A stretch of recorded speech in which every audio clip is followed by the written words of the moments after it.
The Sufi Message of Hazrat Inayat, Volume 2, The Mysticism of Sound, Centennial Edition. Music 2. It is music only which has beauty, which has power, charm, and at the same time can raise the soul beyond form. It is therefore that in the ancient times the greatest of the prophets have been great musicians. For instance, in the lives of the Hindu prophets, one finds Narada, the great prophet of the Hindus, and a great musician at the same time, and Shiva, a godlike prophet of Hindus who was the inventor of their sacred veena. Krishna is always pictured with a flute.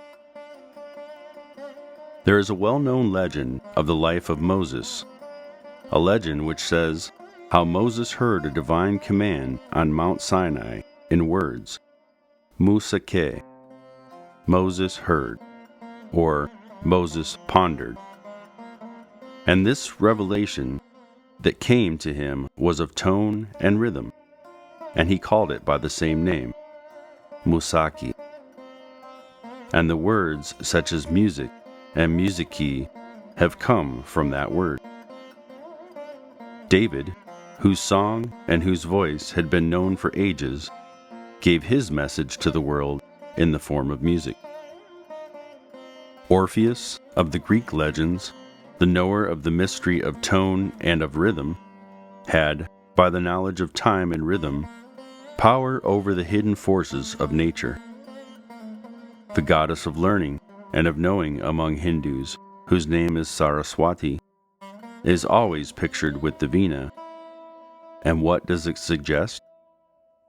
It suggests that all learning has its essence in music. And besides a natural charm that music has a magic power, a power which can be experienced even now. It seems that the human race has lost a great deal of the ancient science of magic, but if there exists any magic, it is in music. Music, besides power, is intoxication. When it intoxicates those who hear, how much more it must intoxicate those who play or sing themselves, and how much more it must intoxicate those who have touched the perfection in it, and those who have contemplated upon it for years and years. It gives them a greater joy and exultation even than a king feels when sitting on his throne. According to the thinkers of the East, there are 4 different intoxications: the intoxication of beauty and youth and of strength, then the intoxication of wealth, and the intoxication of power, command of the power of ruling, and there is the 4th intoxication, which is the intoxication of learning, of knowledge. But all these 4 intoxications fade away just like stars before the sun in the presence of the intoxication of music. The reason is that it touches the deeper part of one's being.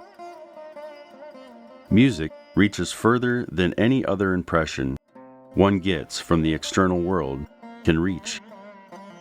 And then, the beauty of music is that music is the source of creation and the means of absorbing it. In other words, by music, the world was created, and it is again music with which it is withdrawn in the source, which has created it. In support of this argument, you will read in the Bible that first was the Word, and the Word was God. That word means sound, and from sound you can grasp the idea of music. Then there is an Eastern legend that comes from centuries ago. The legend that when God made a human being out of clay and asked the soul to enter, the soul refused to enter in that prison house. Then God commanded the angels to sing, and as the angels sang, the soul entered, being intoxicated, by the song. But now, in this scientific and material world, we see an example of this kind. Before a machine, a mechanism, will run, it must first make noise. It first begins audible and then shows its life. We can see this in a ship, in an airplane, in an automobile. Before an infant is capable of admiring a color or form, it enjoys sound. If there is any art that can please the aged most, it is music. If there is any art which can charge youth to life and to enthusiasm, to emotion and to passion, it is music. If there is any art in which a person can fully express feeling, emotion, it is music, which is the best suited for it.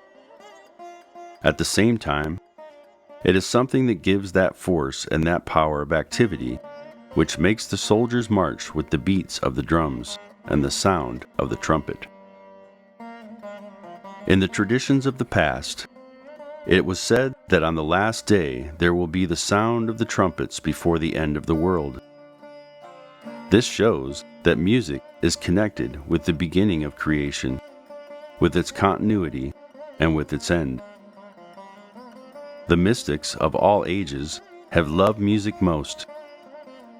In almost all the circles of the inner cult, in whatever part of the world they are, music seems to be the central part of their rituals.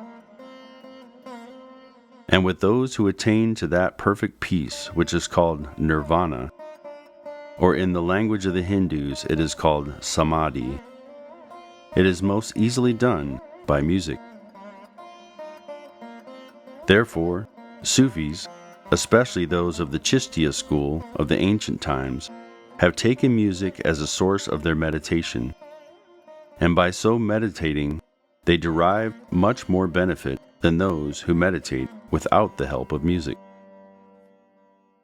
The effect that they experience is the unfoldment of the soul, opening of the intuitive faculties, and their hearts, so to speak, open to all the beauty which is within and without, uplifting them and at the same time bringing them that perfection for which every soul yearns.